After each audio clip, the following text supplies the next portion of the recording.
Morning, everybody. Money Monday. Sorry it's so late. It's 10 o'clock over here. We're on break. But, hey, first things first.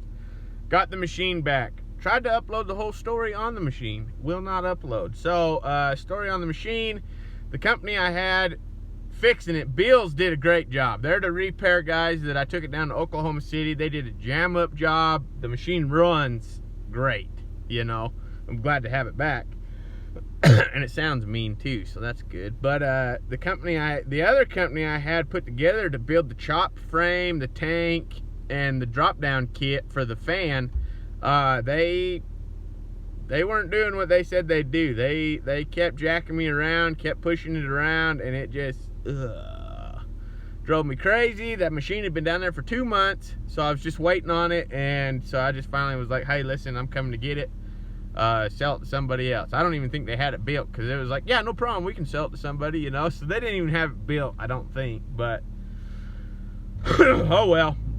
Got the machine back, and we're working now. But anyways, you guys, Money Monday, we're getting started on this deal. Right, one of the things that I think a lot of people overlook, they don't really look at it as something that's maybe important, you know. First impressions.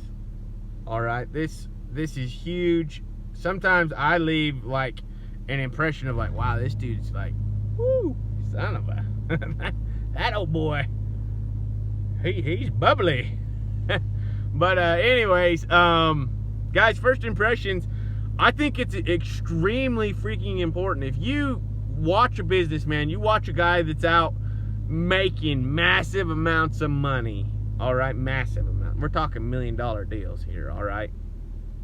You don't see this guy wearing baggy clothes. You don't see this guy wearing things that are just, you know, they don't look that good.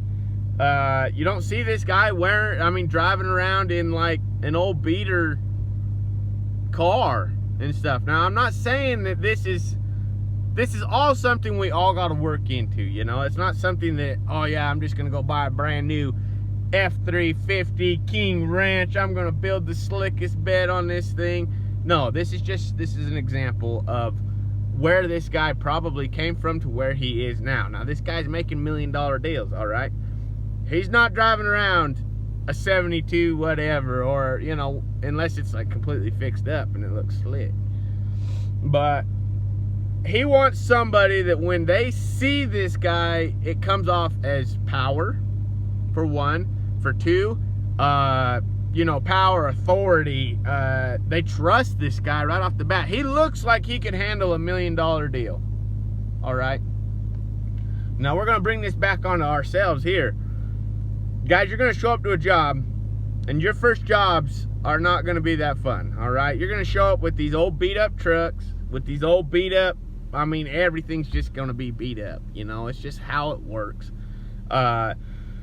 Unless maybe mommy and daddy got involved, which then you don't appreciate it near as much, let's put it that way. But anyways, you're going to show up to these jobs, you're going to have old beat up trucks. That's just part of it. You're going to be barely scraping by to get this thing done. I've been there. I still sometimes am like, wow, dang it, man, I'm just scraping by, you know, just trying to make it happen. Guys, something that I have realized is I've been on enough jobs that I watch guys that come out and they can have old beat up trucks. I mean, older trucks. Let's not say beat up. Older trucks. But everything on them is put away organized. The trucks on the inside are immaculately clean. All their tools have a certain place. I mean, just, you know, when you see their truck, yeah, it's an old truck, but dang, that's a clean old truck, you know. This old boy cares.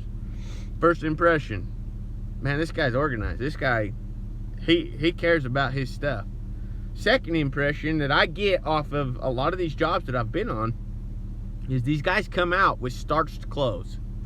Okay, welder starched clothes. They got clean beanies on. They've got, you know, clean shirts. Everything's starched. Everything looks nice. Now, you don't have to have starched clothes, all right? But clean clothes. I see a lot of guys that weld that, I mean, dude, their hats, I swear, if you freaking wrung that thing out, you could probably fill your welding machine up with oil. I mean, they're just dirty caps. They're nasty caps. When you see the guy, you're like, dang, man, come on. You know? You don't look like somebody that would, you know, show up on an $80 job. $80 an hour job. You got to kind of look the part. Show up on a job, be clean, be somebody that when somebody looks at you and they're like, dude, that old boy's a welder. Hey, it might be your first job, but hey, you showed up in clean clothes, which is, hey, miles above a lot of people. You show up with a clean beanie. Guys, these beanies aren't that freaking much. All right, I like a white beanie because they look clean. They look really clean. They get dirty flipping fast, and you got to constantly be washing them, constantly be bleaching them. But when you see a white beanie, it's clean. I mean, there's not a whole lot more to say about it, but guys, just think about the guy that's making the multi-million dollars. He doesn't show up in scroungy clothes. He doesn't show up looking like, you know, somebody that's making 10 grand a year. He shows up and he looks like, hey, man, you need $1 million? You want $2 million to invest with? Here's your money, you know. I trust you. It's kind of a look. Your looks say a lot. First impressions. All right? They don't know how you weld. They don't know your personality. But when they see you and you come out clean and you look nice and your truck is organized and it's clean, that's a good first impression. I need to be better about keeping my trucks organized. I need to be better about stopping and hitting the car washes. Hey, what's $5 for a clean truck and a good impression? Represent yourself. Make yourself look like a professional. All right, everybody be blessed. Like, subscribe, comment, share this with your friends. We are still figuring out the computer deal. Liza's calling Adobe and YouTube today. We're figuring out what the heck's going on. But anyways, you guys, be blessed. We'll talk to you later. See ya.